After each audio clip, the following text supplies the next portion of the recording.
महाराज जी के चरणों में कोटि कोटि प्रणाम। महाराज जी एक दोहा पढ़ने के बाद हृदय स्वीकार नहीं कर पा रहा कि ढोल गंवार शूद्र पशु नारी सकल ताड़ना के अधिकारी। जी, इसमें गोस्वामी जी ने बहुत सूक्ष्मता से वर्णन किया। महापुरुषों के वचनों को हम सूक्ष्मता से समझ पाए। प्रायः ऐसा कह करके हम कहीं कहीं माताओं बहनों की अवहेलना करते हैं, कई जगह हम इसका प्रयोग कर देते हैं। अरे वो गोस्वामी जी ने लिखा है ढोल गंवार शूद्र पशु नारी सकल ताड़ना के अधिकारी।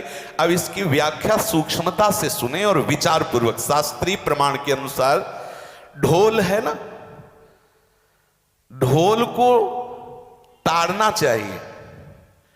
ताड़ना मतलब उसको ठपाक चाहिए और बेताल नहीं।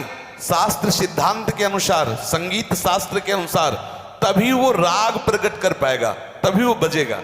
ढोल को हाथ जोड़ के बोलो कि साहब आप बज जाएं, नहीं बजे, उसको ताड़ना चाहिए। अब ताड़ना शब्द चारों में एक जैसा नहीं लगेगा।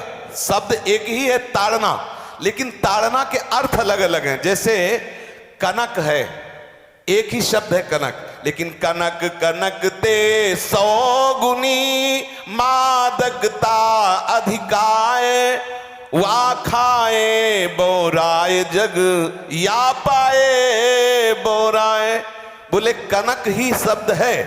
जैसे ताड़ना शब्द का हम प्रयोग केवल वही समझे कि ताड़ना देना ही नहीं, उसका अर्थ अलग अलग है। जैसे कनक शब्द है, कनक को सोना भी कहते हैं और कनक को धतूरा भी कहते हैं। कनक को धतूरा भी कहते हैं। एक कनक है जिसके खाने से बावरा हो जाएगा और एक कनक है जिसके पाने से बावरा हो जाएगा। कनक शब्द एक ही है, लेकिन दोनों का अर्थ अलग अलग हो गया।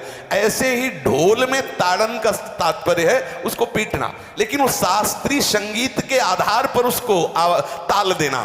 ताल देने से ही वो राग प्रकट करता है, आनंद की उमगन करता है, ना कि प्रार्थना करने से। समझ रहे? अच्छा, गंवार, गंवार कहते हैं विवेकहीन पुरुष को।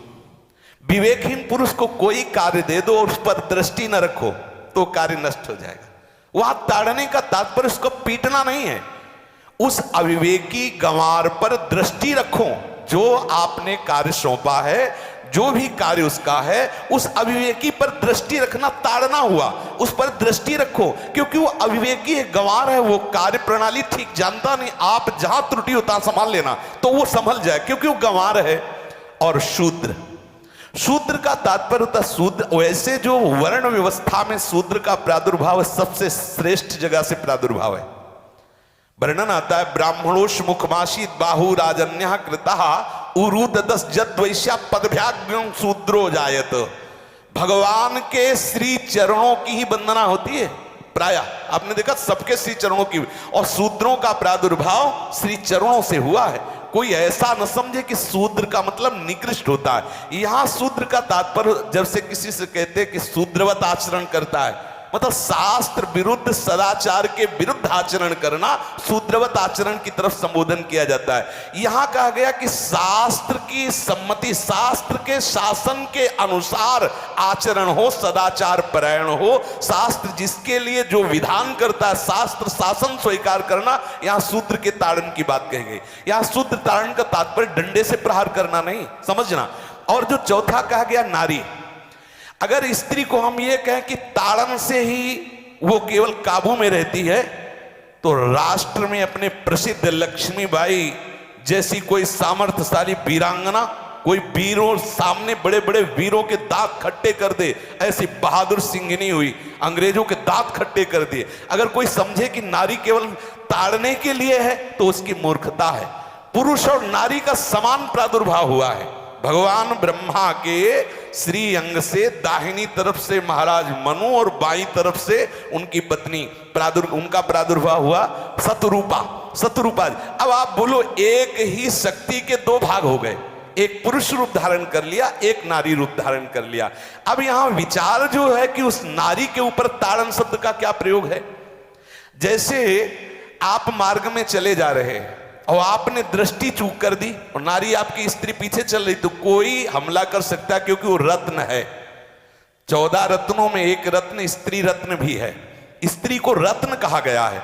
भगवान श्री राम जब वनवास में जा रहे हैं तो सिया जी को आगे नाव में जब चढ़ाना होता तो पहले सिया जी को चढ़ा, सीए चढ़ाई चढ़े रघुराई, पहले आगे। दृष्टि रखो, दृष्टि चूक गई तो रत्न है, यहां दृष्टि रखना। शासन मतलब उसको पिटाई करना नहीं कि जैसे ढोल को पीटा जाता है ऐसे स्त्री को पीटा जाए, शूद्र को पीटा जाए तो गंवार को, यह व्याख्या नहीं है, यह मूर्खता है, इसे व्याख्या नहीं कहते। जैसे कनक शब्द के कई अर्थ होते हैं, ऐसे ही ताड़न शब्द का यहां अलग अलग प्रयोग है। स्त्री के ऊपर दृष्टि रखो। किस भाव की दृष्टि रखे?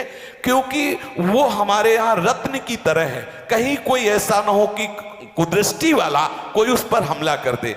पाणी ग्रहण संस्कार में रक्षा का भी सूत्र बताया जाता है कि आपको अभी ये समर्पित है, आप इसकी रक्षा करें। हमारे शास्त्रीय सिद्धांत में देखो, कभी भी स्त्री को अकेला छोड़ने का सिद्धांत नहीं पाया गया।